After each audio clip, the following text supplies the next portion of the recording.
bà sơ sài ông phốn bà ngày nay cứ bà chập làm vón nộp nông ruộng chạ bà ngày thì đầm bay dương nước cứ chập vón hay bong ôn dương bà cầm co ruộng chạ bà cứ trơn mình tên bà cứ trơn bà lên nó cứ chập vón ông phốn bà mình đang thả bom ôn na class ban ấy na class tiết ban ấy đi bà chậm tam đan nó ở kia bà vẫn tích tiết đào phê chậm vón nó rồi cầm bông tay và mồ bà cầm co đang ở kia chung kia sẵn bà cho mỗi chậm vón nơi chậm tam đan ở kia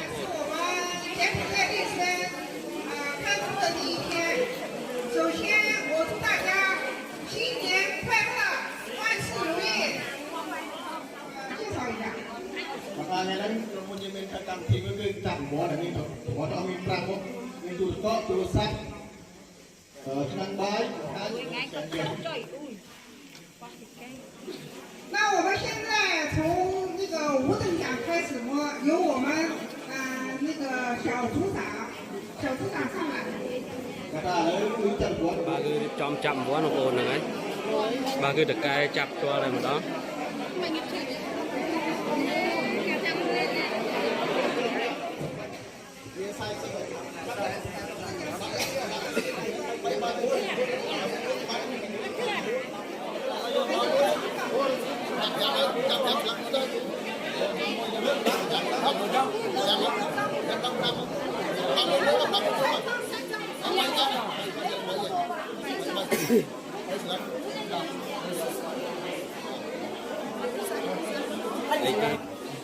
lấy pi lên phay pi lên phay pi lên làm bao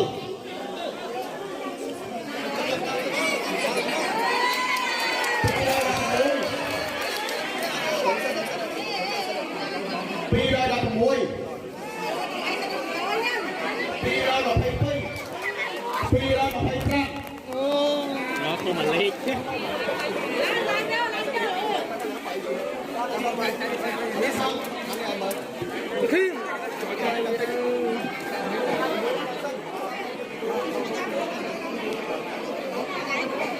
Hiệp thì cô về Hiệp anh ơi.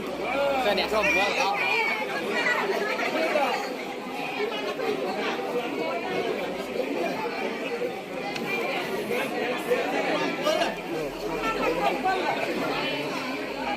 Không có được.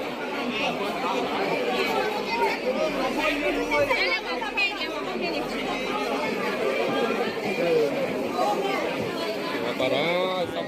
mấy cái này ông tay ban là giờ rong không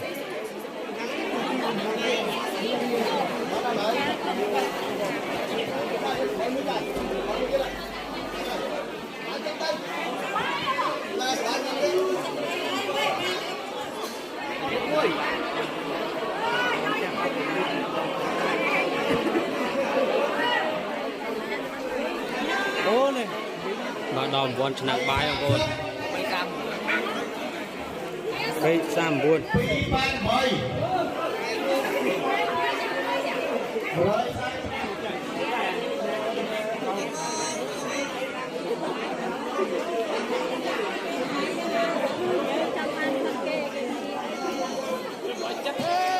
bà là buồn tụ sạp không cô này là buồn tụ sạp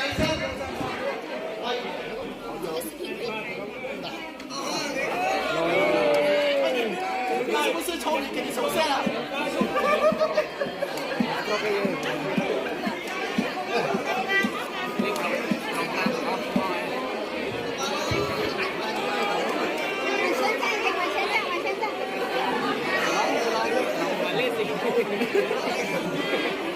啊，就说。